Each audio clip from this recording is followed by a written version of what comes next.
in order to follow the advice of Jesus about entering through the narrow door to the kingdom, we keep in mind the context for this teaching. First of all, is Luke using the way to Jerusalem as the pulpit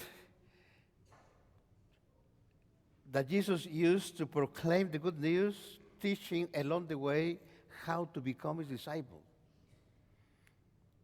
And for Luke and for Jesus himself, obviously, he was determined to go to Jerusalem to proclaim the good news of the kingdom, which means God invites everybody to belong. In Jerusalem, the so-called the holy city, the city of God, but also the city that kills God's prophets, were not at that time accepting that particular call. They were rejecting it, and they would put Jesus to death. When Luke writes his gospel, also there is a growth of the Christian communities following Christ. And these communities were thinking we are the chosen ones. In a way, God's kingdom belonged to us. And what about the others? For example, Jerusalem, those who rejected Christ. That was in the context. Jerusalem, the people of Israel, the chosen people thinking we are the only ones. And the other group, we are the only ones.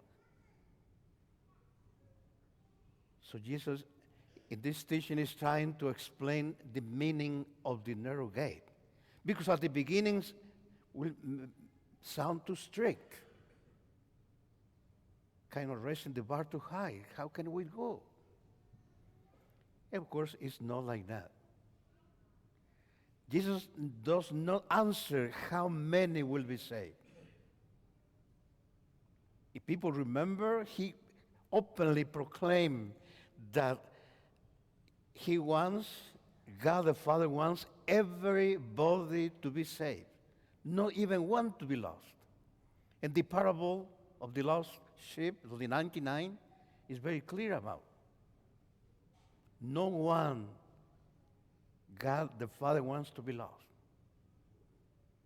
So that's very clear. So the answer and the question from Jesus to us is how to respond to the call, how to be saved, not how many, or then how you want to be saved, what you need to do. Jesus addresses this in a personal level. And again, it is not too tough. Jesus himself is that door. He told in John, I am the door. Whoever comes to me will be saved.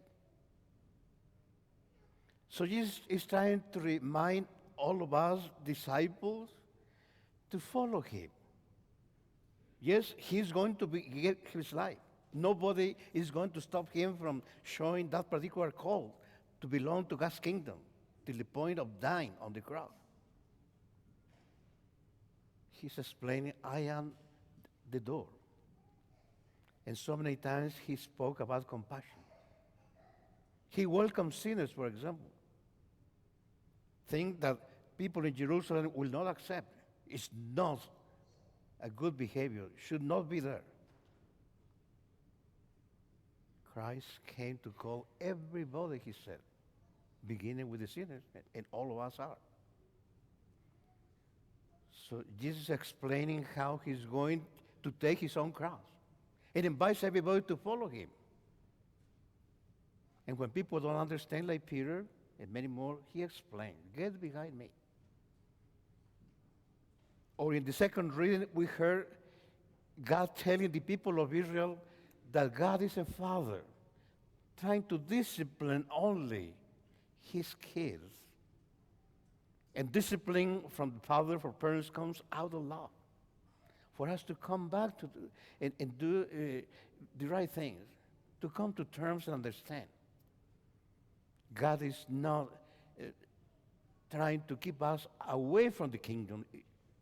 It's the opposite. He wants everybody. He is trying to remove all the obstacles. So the only obstacle will be ourselves. The narrow gate could be our heart. We have to be open to understand what it takes indeed to love. What it means to give our own life, that we don't lose. Because if Christ is the door, the Lord is risen. God the Father rose him from the dead. Loving, even dying, to the point of dying, is not a tragedy. It's the door wide open for the kingdom, for everybody. And that door, Christ, is never closed, will never be. So belonging to the people of God means to accept his call. It's not any title belonging to this church or the other, or even celebrating the Eucharist. Lord, we ate with you and drank with you, and you taught in our street. Yes, it's very important. But how do you welcome that ritual into your life? How do you express in your life what you solemnly proclaim in a ritual? The ritual itself does not say. It is you who welcome what the meaning, the content. Matthew at the end explains also for all of us at the end of our lives, in the final judgment of the nations, welcome, because I was hungry and thirsty, and you responded to that need. So it's very clear. What did you do? The narrow door can be our heart. So we come to celebrate this beautiful ritual, so we cannot remember the consequence, and to be consequent to this particular ritual. Yes, Lord, we proclaim you that. We want to do the same as you did.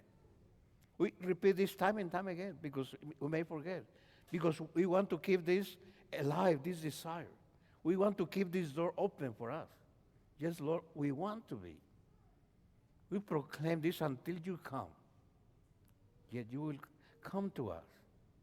These are beautiful Eucharistic prayer, a thanksgiving from the whole community. Thank you, God, for opening the door for us. Yes, we want to be with you. Until you come, help us to do the same. So this is our prayer now and always.